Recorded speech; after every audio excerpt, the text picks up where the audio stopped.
Hi guys, so welcome back. I did decide to do a part 2 of ways to be productive during quarantine. My first video, it did cut off at the end, so I decided to finish off with a part 2. If you see me looking down, I am just referring to my list. I don't want to forget anything that I have on here. If you guys like a part 3, let me know and I'll go ahead and do that for you guys as well. But let's go ahead and get started on ways to be productive during quarantine.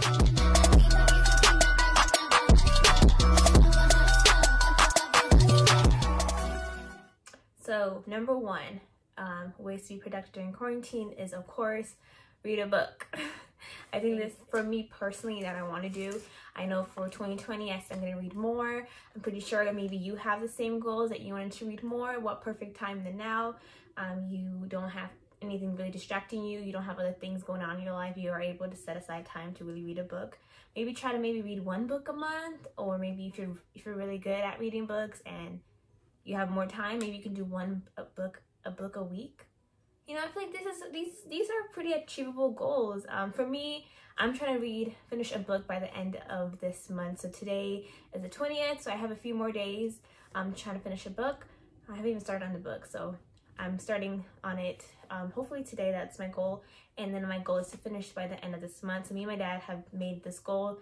We challenge each other to finish a book by the end of this month. So he's already done. He only has like 20 pages left. He's already zooming through. But for me, I haven't even started, which is not okay. I will start today and I will finish by the end of this month. I have like 10 days or so, so I can definitely achieve that goal. And so can you. You can achieve those goals as well. So if you have goals of reading a book in 2020, what better time to achieve those goals than now? You have a lot more free time, so go ahead and grab a book and read maybe a chapter a day, 2 chapters, maybe 20 pages a day. Just little things like that. If you set aside time and maybe a little number of pages to read a day, then you will get your goal quicker. So number one, read a book during the quarantine. So number 2, ways to be productive during quarantine I have is deep clean your house. So this is something that I did. Me and my mom, we went through each drawers. We went and literally took out all these papers that we have that are just sitting in our cabinets and our drawers, just chilling, that we were like, we're gonna shred, but we never got a chance to. So I went through my drawers, I grabbed all the papers that need to be shredded. She did too, and we just went through, see what was important, what was not, and we shredded it. So that's one thing to do, is deep clean. So one way you could do that is by shredding papers that you do not need.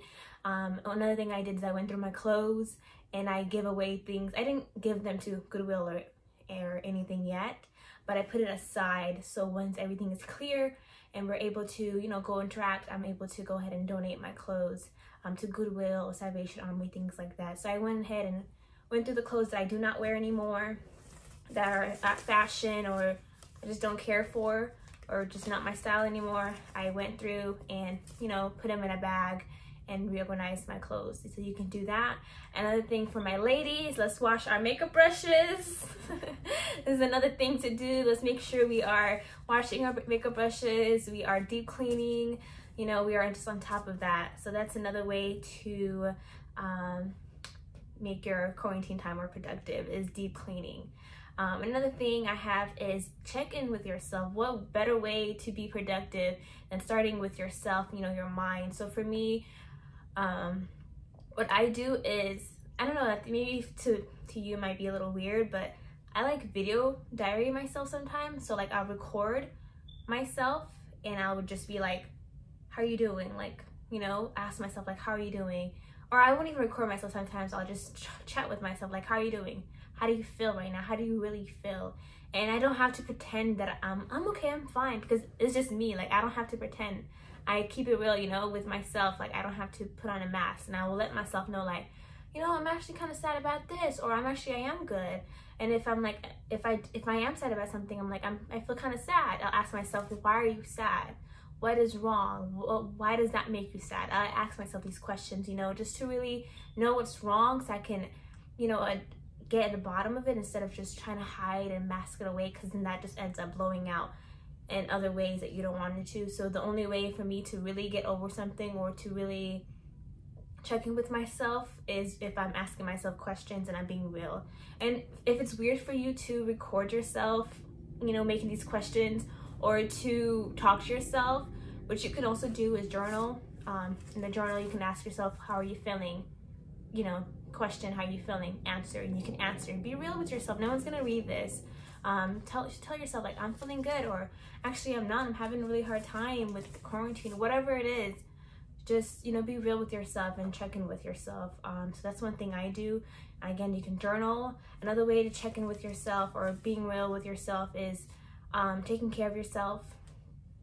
You know, making sure that you are on top of, you know, your hair, making sure that you're deep conditioning, you are doing hair masks, face masks. You know, I know the nail salons and all that is done. It's all closed, but we can still do our own nails. It doesn't have to be like the best, but you can still like make your own feet mask. You can make your own, you know, cut your own nails, file them. You don't have to paint them all nice, but you can still have them look good. You can still do other things to take care of yourself. So make sure you are, you know, setting aside time for yourself. I feel like that's another way to be productive. For me, if I am working on me and having a bubble bath and I am just enjoying myself, I feel like that is me being productive, because I am, you know, my self-care is number one, is very important to me. Even if it's like a physical thing, that's still important to me. If I'm taking care of myself and my nails and my, you know, my face and my hair, even if it's a physical care, I still feel like I'm being productive. I'm improving myself. I am, you know, helping elevate myself some way. So that makes me feel good. And also the journaling, that helps you mentally and, you know, to know what's really going on. So that's another way to be productive, is, you know, just taking care of yourself, setting time aside for yourself, asking yourself questions, doing the bath babbles, the facials and all that, and really spending time with yourself, journaling, being real with yourself during this time and how you're feeling, is another way to be productive during quarantine. Which I think is the most important out of all the things that I listed in this video and the last video, is get closer to God. I don't think there's anything you could do that can make you feel any way except God. So you can do the journaling, you can do the facial, you can read the books, get the goals, be successful. But if you do not have that relationship with God, it would all just be useless. You know, we have people who are millionaires, who are rich, who are successful, which what we describe as successful, and they're not happy. They have that void still, and sometimes they end up committing suicide. And that void that they have is because that void can only be filled with God, with Jesus. So this time, God is asking, you know, for us, for our heart, He wants our attention. And for me, it's a season of being still, for me to just be still and trust that, you know, God is here. He is gonna get us through this, and He's literally getting all the distractions away, so he can have you. You know, for me, it would be gym, it would be work, it would be this, that I will fill my life with, that I at by the time it's time to pray, I'm like exhausted and tired. I'm like I do my short prayer and, you know, my short reading, and I'm like, okay, I had my me time, I had God time. But that's not what He wants. He wants more depth, more time with you. So what better time than now? He literally took away all the distractions from you, so you can set aside time for Him. And right now you have no excuse. He wants your time. He wants your heart. So definitely take time to have a relationship with God. The first step, I would say, is just maybe getting on your knees and praying and asking Him to show you how to have that connection with Him. And another step would be, you know, reading the Bible, if it's just one verse a day, and maybe journaling what you read, or connecting with someone that you know is walking with God, asking them questions. And, you know, if not, you can come to me as well. I'll try to help you as well. I am new in this walk with God, but I can definitely help you with what I know as well. And, you know, hopefully we can all know God. But again, that is the number one thing you can do for yourself. That is more than I don't know where to even put that in a category, but that would be the most important thing to do during this quarantine time. It will fill all the void. All the things that I listed won't even matter, honestly, if you reach the goal of having a relationship with God. once you have that, everything else will fall in place. You don't even have to work hard for. It would just come easily. So yeah, that would be my list of things to do during quarantine to be productive. If you guys want more, let me know. Thank you for watching. See you guys next time. Bye.